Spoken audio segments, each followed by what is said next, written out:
мага мына жакында ошол коалиция, мына коалициянын атасымын деген Текебай жооп берди. Шыкмаматтын маселесинде.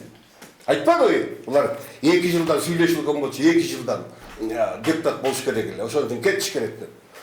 Айланай, карапайым эл ойлонуп көргүлөчү. Жогорку кеңештин депутаты 120 депутаттан турат деп турат. Текебаевдин логикасы менен эсептесек, ошол парламентке өткөн 5 партия 120 депутаттын тең жарым жылдан, 1 жылдан акчасын алып алып туруп депутат кыла берет.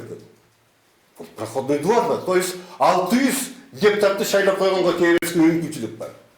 Анткени лидер айтат да, давай 6 ай болосуң, 1 жыл болосуң, 2 жыл болосуң, анан кетесиң, бул келет. Ушул мамлекеттик органбы? Ушул мамлекеттик саясатпы?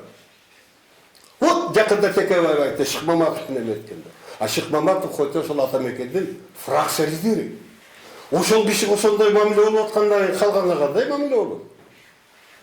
Вот ошондуктан шайлоо системасын өзгөртөлү деп атабыз. Депутат элдин өкүлү, региондун өкүлү. Ошол региондун эли депутатты шайлайт, анан ошол партиянын кызыкчылыгы коргодоп жиберет.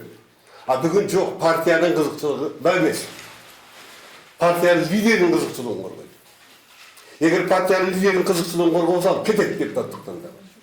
Депутатты ким аныктап атат? Партиянын лидери аныктап атат. Убагында муну элге мынтип түшүндүргөн. Биз партияларды өстүрүшүбүз керек деп. Бизге каршы ошентип жооп бериш керек. Ай, бул туура эмес десек. Эми 2000 партиялык тизме болгондон бери 3 шайлоо өттү. 2008, 2010, 2015. Мен силерге айтып коеюн, партия өнүктүбү?